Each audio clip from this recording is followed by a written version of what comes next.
Bonjour tout le monde. Merci Philippe et les organisateurs de m'avoir invité. Je m'appelle Jana, je travaille à à l'hôpital américain à Beyrouth et je viens vous parler de stoning. Bon, c'est un peu compliqué, j'espère que le message arrivera en quelques minutes. Donc voilà, voici les objectifs d'aujourd'hui. On va un petit peu parler de la définition du stoning puisque ça a changé au cours des années. On va surtout parler de la physiopathologie parce que ça va nous aider dans les stratégies thérapeutiques, les conditions d'apparition, que ce soit dans différentes situations cliniques, les facteurs de risque et les stratégies thérapeutiques. Donc voilà, on croyait que c'était Brownwood qui avait au départ parlé de stoning, mais en fait c'est un peu plus loin que ça. C'est Hendricks en 1975. Donc ce qu'il avait fait, c'est qu'il avait entraîné une occlusion de la coronaire circonflexe et il avait étudié l'effet que ça faisait sur le cœur chez des chiens, bien sûr. Et donc, ce qu'il avait observé en premier, c'était qu'au bout de 5 minutes d'occlusion, il y avait une élévation du segment ST, mais ça, on le sait, et qu'il y avait en même temps une dysfonction du territoire myocardique sous-jacent. Donc, vous voyez bien, il y a l'occlusion, il y a la dysfonction. Et puis, ce qu'il a fait, il a enlevé cette occlusion. Il a vu qu'au fait, l'ECG se normalisait, mais que la dysfonction myocardique persistait même après la reperfusion des coronaires. Et c'était ça le premier principe du stoning.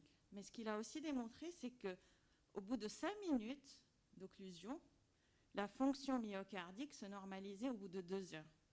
Donc, 2 heures après la reperfusion, la restauration du flux coronaire sanguin, la fonction cardiaque se normalisait. Et si l'occlusion durait plus longtemps, par exemple une occlusion de l'artère circonflexe sur 15 minutes, la fonction myocardique se normalisait au bout de 6 à 24 heures parfois. D'où la base du stoning myocardique. Et c'est juste après que la définition a été un peu plus établie et élargie. Donc on est parti sur une dysfonction qui est post-ischémique, transitoire, où ce qu'on a aussi réussi à établir, c'est que cette dysfonction, elle est présente même après la reperfusion des coronaires, du myocarde, mais qu'au fait, en regardant l'histologie, les myocytes ne présentaient pas une lésion irréversible. Les lésions qu'il y avait, c'était des lésions réversibles. En même temps, alors qu'au départ, c'était initialement une dysfonction systolique qu'on a démontrée, on a réussi à démontrer que la dysfonction est tout autant diastolique que systolique. Finalement, certaines techniques d'imagerie ont pu mettre en évidence qu'il existait des régions dans le myocarde qui avaient une perfusion normale, mais qui présentaient des dysfonctions contractiles, et c'est ce qu'on appelait un mismatch perfusion-contraction. Donc voilà, et c'était Brownwood à ce moment-là, en 82, qui a beaucoup travaillé sur ça. Maintenant, on sait très bien que le stoning myocardique est un phénomène réversible.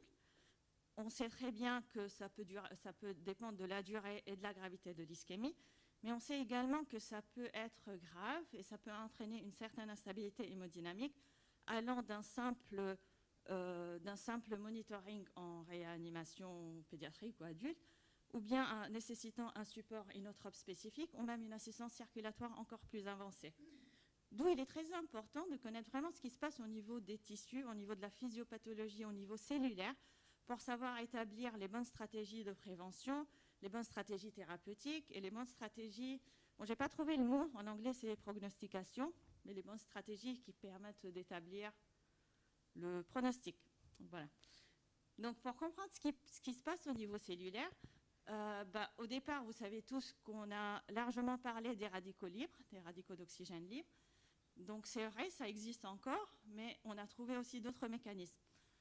Les 3 mécanismes principalement décrits sont au fait les radicaux libres, bien sûr, mais aussi une ischémie qui va entraîner une perturbation calcique au niveau cellulaire et une dysfonction endothéliale qui n'était pas très bien élaborée jusqu'à très récemment. Et c'est ça à la base du stoning myocardique. Si on regarde de plus proche, on voit que la présence de ces radicaux libres, effectivement, entraîne une dénaturation de certaines protéines, une désactivation enzymatique qui sera responsable d'une surcharge calcique dans les myocytes. Et c'est cette surcharge calcique qui va entraîner une baisse de la sensibilité entre les filaments myocardiques et le calcium, entraînant du coup ce qu'on appelle un découplage ou une perte du couplage excitation-contraction. En même temps, l'ischémie qui est induite par la maladie ou la situation clinique va entraîner une acidose tissulaire qui, elle aussi, par un phénomène d'altération des mouvements ioniques à travers les membranes, va entraîner une baisse de la sensibilité entre les myofilaments et le calcium. Enfin, la dysfonction endothéliale est très importante puisqu'elle va être à la base d'une sécrétion très importante d'agents vasoconstricteurs,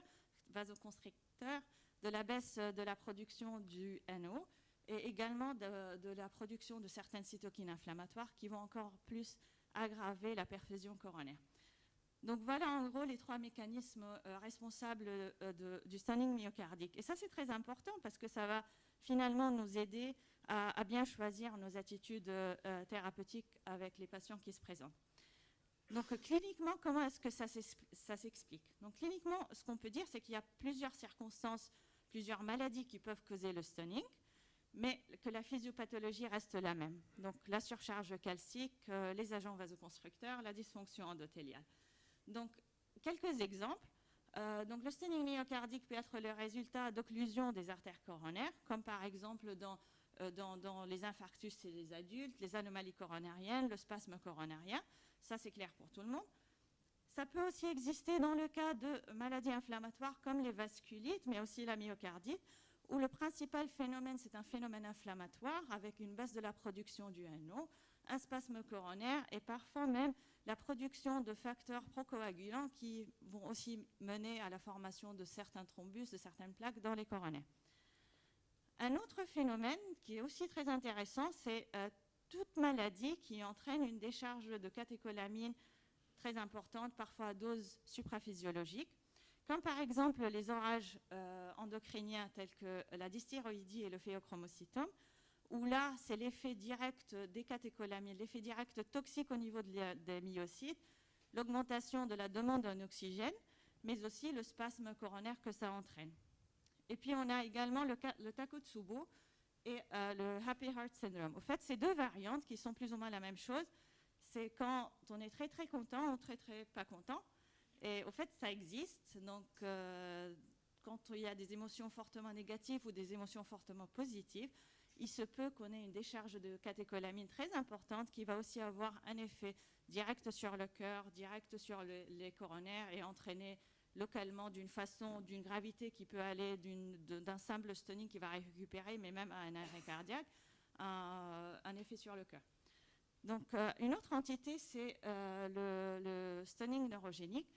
C'est aussi très important, mais je vais en parler un petit peu à la fin. Ça, on le voit souvent chez les enfants ou chez les adultes qui ont présenté des traumas crâniens, une hémorragie sous-durale ou une atteinte cérébrale quelconque, parfois un état de mal épileptique, mais j'en parlerai aussi un petit peu plus loin. Donc d'autres causes, c'est surtout la CEC avec l'empage aortique. Donc ce que je vais faire, c'est que je vais parler un petit peu de cette particularité parce qu'au final, les études qui ont été faites et les recherches qui ont été faites ont commencé par le stunning en post-CEC et par la suite, on a pu extrapoler aux autres maladies. Donc je vais en parler un petit peu. En commençant par les facteurs de risque du stunning en post-CEC, bien sûr, c'est la CEC en soi et la réaction inflammatoire qu'elle entraîne, mais surtout le clampage aortique. C'est d'autant plus important que la durée est prolongée, c'est d'autant plus important que la complexité, que le défect soit plus complexe.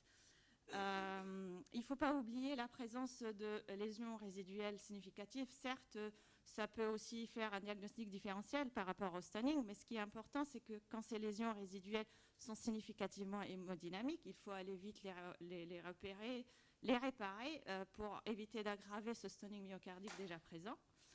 Après, il y a sûrement les facteurs mécaniques, par exemple l'exposition entre le sang et l'air, l'exposition directe entre le sang et l'air. Et ça, l'exemple le plus commun, c'est les oxygénateurs à bulles qui sont aujourd'hui remplacés par les oxygénateurs à membrane pour effectivement éviter ce contact direct entre l'air et le sang. Enfin, ça c'est aussi évident, optimisation de la protection myocardique, de l'hypothermie et des techniques chirurgicales également. Donc en gros, la CEC, ce qu'elle va nous faire, c'est qu'elle va entraîner un certain stress métabolique, une perte de couplage entre le calcium et les forces contractiles, bien sûr. Et au fait, c'est cette souffrance cellulaire qui est liée à une dette en oxygène et qui va entraîner la baisse des réserves énergétiques des myocytes, entraînant la dysfonction contractile. Et puis, il s'ajoute une dysfonction coronarienne endothéliale qui va encore plus aggraver la situation. Donc, en gros, on se retrouve en post-CEC avec un stunning myocardique. La plupart du temps, le cœur, il a toujours une certaine activité qui est capable d'assurer un bon apport ou une bonne perfusion tissulaire. Et souvent, parfois, on a besoin de petites doses de support inotrope pour passer le cap. Et souvent, c'est des cœurs qui vont récupérer au bout de quelques heures, par exemple. Et il suffit juste d'assister le cœur en post-CEC. Et là, le cœur, il récupère. Et parfois, ça prend plus de temps, jusqu'à 3 à 4 jours. Et c'est là où, vous savez, dans les centres aux États-Unis, parfois certains centres en France, si on est en ECMO et que le cœur ne récupère pas au bout de 5 à 7 jours, on va vite lister le patient pour une transplantation ou un LVAD ou un cœur artificiel. C'est effectivement pour ça, parce que par définition, le stunning, il doit récupérer au bout de 3 à 4 jours, parfois un petit peu même plus. Bon, c'est des approches différentes dépendamment des centres. Parfois, quand le stunning est assez sévère, il peut entraîner ce qu'on appelle un syndrome de bas débit cardiaque. Bon, là, reconnaître un bas débit cardiaque, c'est très important parce que ça nous permet d'anticiper, ça nous permet de modifier nos approches thérapeutiques. En gros, c'est un enfant qui est oligurique pour au moins 4 à 6 heures, qui a des signes d'hypoperfusion, une tachycardie. Il est juste important de noter que l'hypotension, ça vient vraiment en retard par rapport aux autres signes. Bien sûr, on commence à avoir des signes d'atteinte multi-organes, des signes de surcharge hydrique, et on a l'impression qu'on a besoin de plus d'inotrope. Mais ce qu'il faut aussi garder en tête, c'est qu'il est important d'associer aux facteurs cliniques, les facteurs paracliniques, surtout les biomarqueurs. Je vais citer quelques-uns assez vite. Donc, en commençant par la SVO2 et les lactates. Donc, celle-ci est une étude qui est rétrospective, mais qui a essayé de voir si, parmi 12 facteurs hémodynamiques et paracliniques, lesquels étaient les mieux pour prédire l'arrivée d'événements cardiovasculaires majeurs après une chirurgie cardiaque chez l'enfant. Et vous voyez bien que la SVO2 et les lactates sont tous les deux ont les meilleures valeurs prédictives et la meilleure sensibilité et spécificité pour prédire ces événements-là. Une autre étude assez intéressante, mais aussi rétrospective, c'était une étude qui essayait de valider l'utilisation des NIRS pour estimer la SVO2 centrale. Donc, ce qu'ils avaient, ils avaient des enfants en post-chirurgie cardiaque qui avaient soit des cathés dans les artères pulmonaires, soit des cathés dans la jugulaire, mais qui descendaient jusqu'à l'oreillette droite.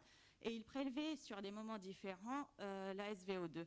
Et donc, sur les prélèvements, c'était en post-CEC, à la fermeture du thorax, et puis en réanimation. Et ce qu'ils ont fait, ils ont comparé ces SVO2 centrales aux NIRS qu'ils avaient au niveau régional.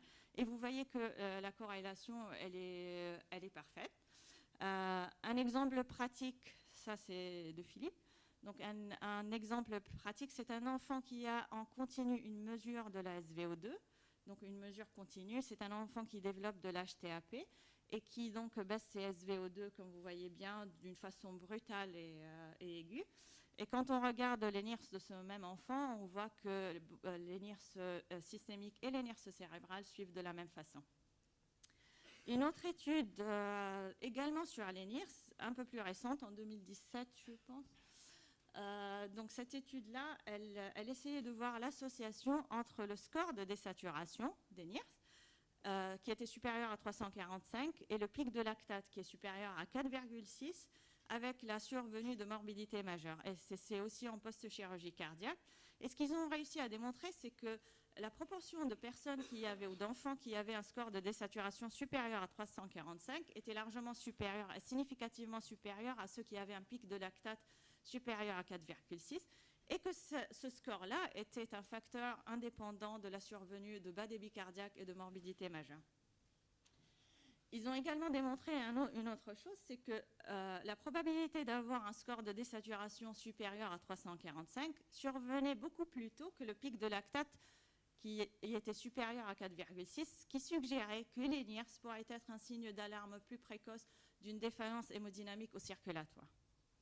Donc d'autres biomarqueurs, par exemple la troponine, celle-ci c'était une étude en 2016 prospective sur 117 patients de cardiopathie congénitale. Donc, c'était une étude pilote. Ce qu'ils avaient fait, c'est qu'ils avaient réparti les enfants entre des enfants qui avaient un bas débit cardiaque et d'autres qui ne l'avaient pas présenté. Et puis, ils ont étudié les différents marqueurs biologiques, les marqueurs cardiaques.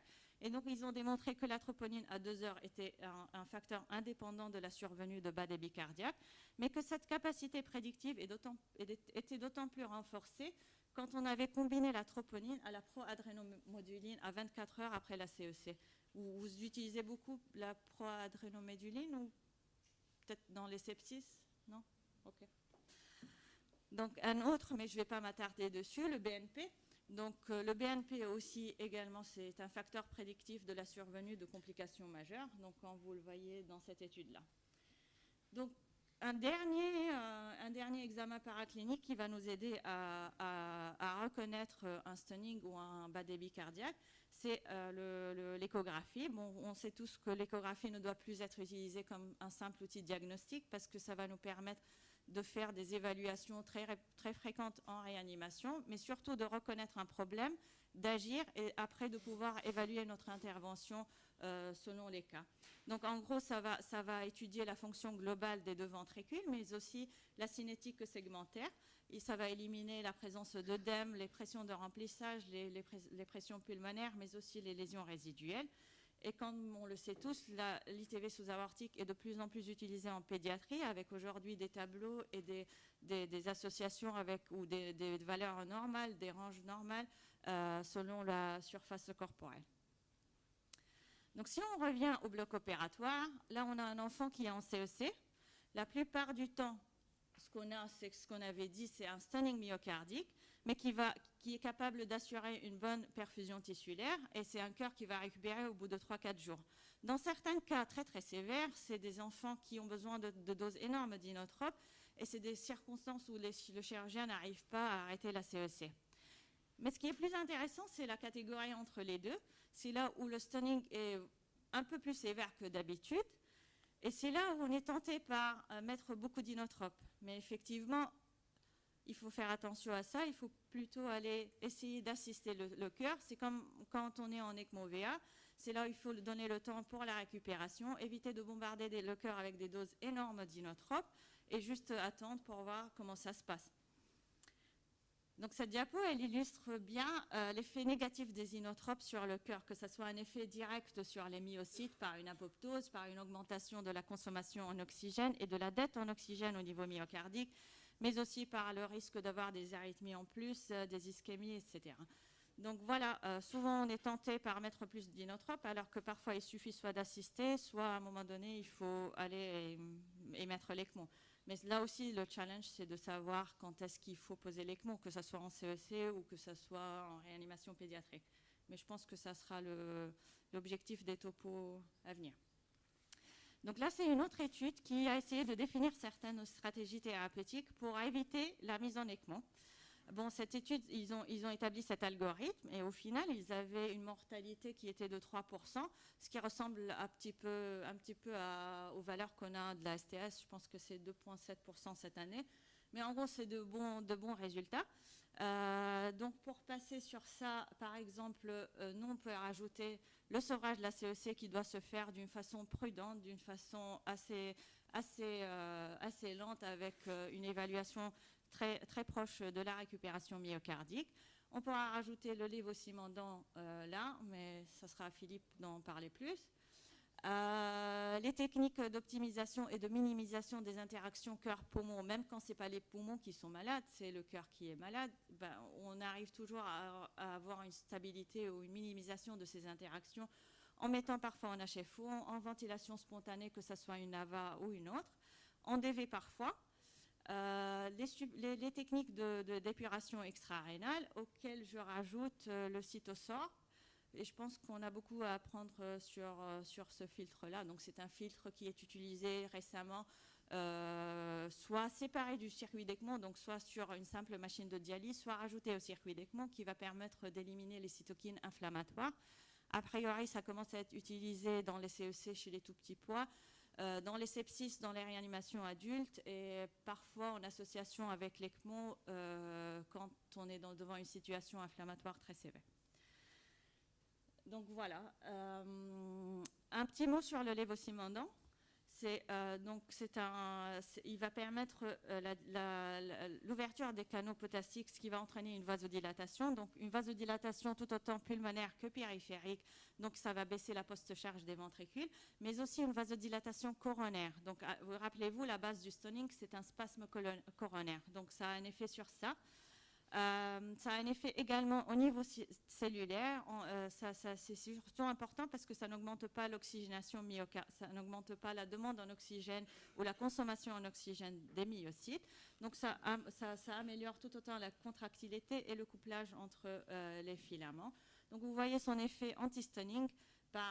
Déjà parce qu'il n'augmente pas la surcharge calcique, il permet la vasodilatation coronaire et il préserve la balance en oxygène des myocardes.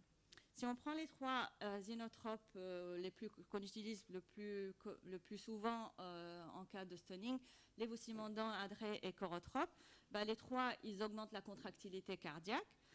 Le lévosimendan n'augmente pas la surcharge calcique alors que l'adré et le milrinone le font. La demande en oxygène est augmentée en cas d'adré et de milrinone, mais pas en cas de lévosimendan.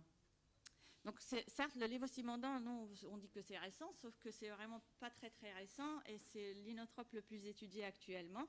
Je passe vite parce qu'il y a quelqu'un qui me fait signe de derrière qu'il faut aller plus vite. Donc le lévosimendan a été beaucoup étudié en pédiatrie, surtout en chirurgie cardiaque. Bon, un dernier mot, parce que je trouve ça important, c'est la particularité du stoning en post-greffe. Donc on a longtemps cru que c'était, par Shumway et tout ça, que c'était essentiellement les conditions de prélèvement, d'ischémie. Puis on a réalisé qu'il y avait des conditions qui favorisaient ce stoning, même si le prélèvement était impeccable. Et c'est souvent des phénomènes d'ischémie transitoire qui se font avant la greffe, des phénomènes d'instabilité durant le prélèvement, mais là aussi de nouveau le stoning neurogénique, donc la décharge de catécholamine qui survient quand on est en mort cérébrale, qui va affecter le cœur de façon négative, que ce soit direct ou par un spasme coronarien, entraîner une augmentation de l'oxygénation.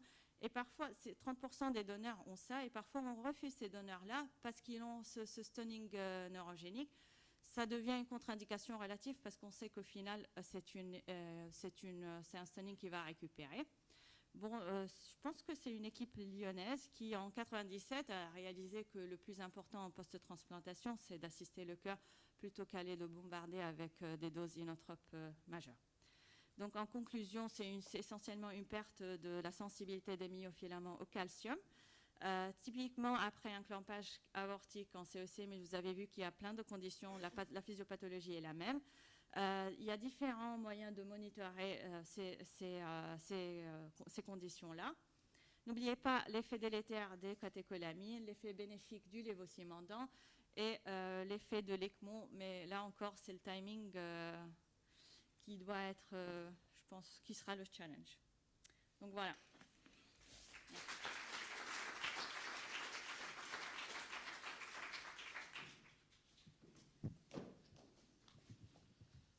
Merci beaucoup, Jana. Y a-t-il des questions dans l'assistance? Arnaud?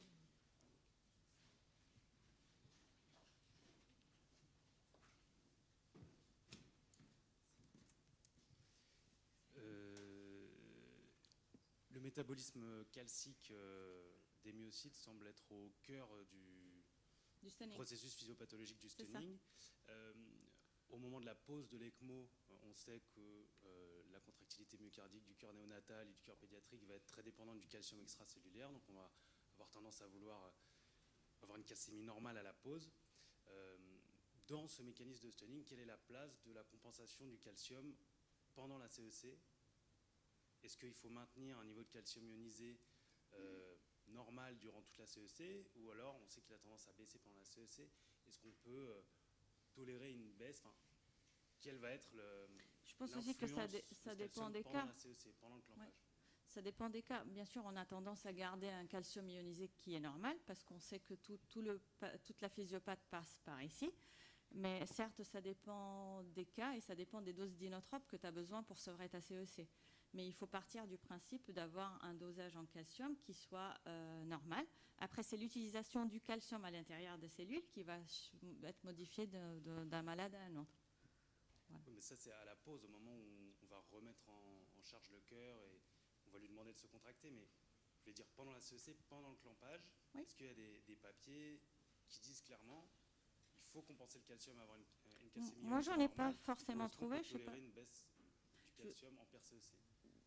Je sais pas. Je vais laisser Nadia Je pense surtout que vous ne parlez pas de la même chose, c'est parce du que même ce principe. n'est pas un problème de calcémie, c'est un problème de sensibilité de la troponine au calcium, le stunning. Donc bien sûr qu'il faut compenser le calcium, mais ça n'intervient pas dans C'est une la perte de physiopathie l'insensibilité et du des mouvements stunning. ioniques au niveau des membranes. Donc même quand ton calcium est normal, tu peux avoir une perte de la sensibilité. Tu vois ce que je veux dire? Oui, bien sûr. C'était juste savoir si on compense ou pas le calcium en CEC. Oui. Oui.